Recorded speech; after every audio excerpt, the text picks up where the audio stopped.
Қазақстандық тұрғындардың азық-түлік себетін көкөністерсіз елестету қиын. Статистика комитетінің мәліметі бойынша біз ай сайын 7 килограмм көкөніс пен 3-4 килограмм картоп тұтынатын болып шықтық.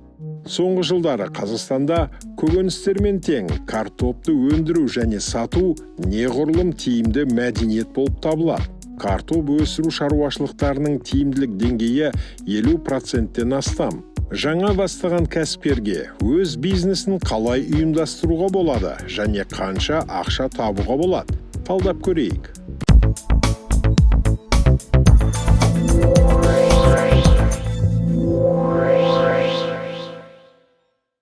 Әуелі осы бизнесті бастау үшін қандай ресурстар керек болатынын анықтап алу қажет.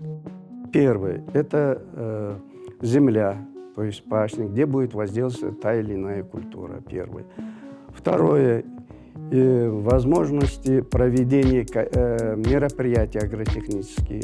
Это, скажем, обработки почвы на этих землях, орошение, это вода, значит, как ресурсы, и семенной материал.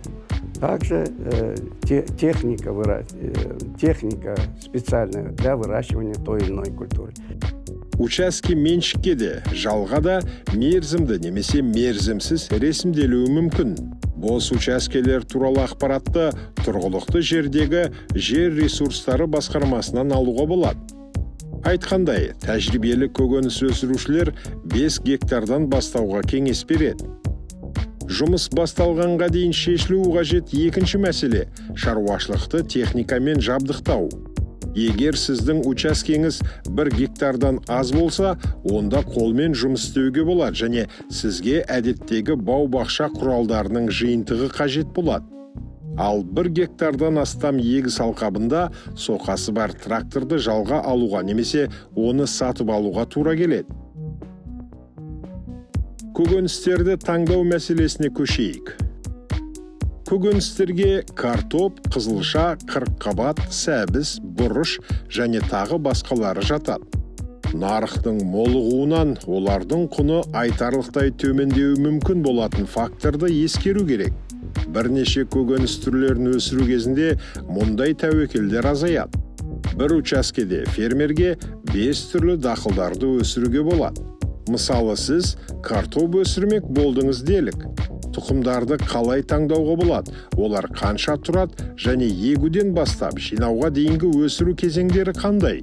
Осы дақылды өсірудің негізгі ережелерін ұсына отырып, тіпті шағын учаскеде жақсы өнім алуға болады. Нөмірі 1-ші ереже – отырғызу материалын таңдау.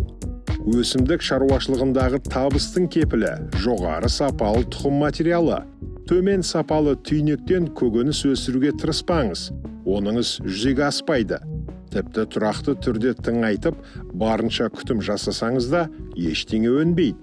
Сапалы тұқымдық картоп бұл өсіп өне бастаған орташа тауық жұмыртқасының көлеміндей сау түйнектер. Өскіннің ұзындығы 2 сантиметрден аспауы керек, әйтпесе отырғызу кезінде үзіліп қалады. В Казахстане используются наши отечественные сорта, так и зарубежные. Из наших отечественных сортов можно рекомендовать такие, как Максим, как Улан, Аксор, ну и ряд других. Это можно найти в каталоге, значит, сортов. Из зарубежных сортов это Латона, Розара, Гала.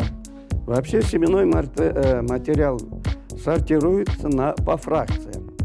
То есть мелкую фракцию 30-50 грамм, среднюю массой 80 до 80 и крупную свыше 80 грамм.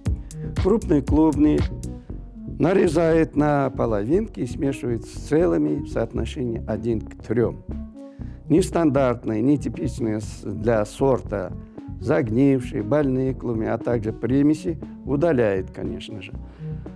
За 5-7 дней до посадки клубней, значит, прогревает при температуре 25-27. То есть проводим воздушный тепловой обогрев клубней. Нөмірі 2-ші ереже. Ауыспалы егісті қарастырыңыз. картопты бір жерде қатарынан 3 мезгіл отырғызуға болмайды. Ірі фермалар бұл мәселені картопты бұрын егін болған жерде өсіру арқылы оңай шешеді. Шағын қожалықтар үшін бұршақ, қияр, сәбіз және бұршақ тұқымдастардың дақылдары тиімді болады.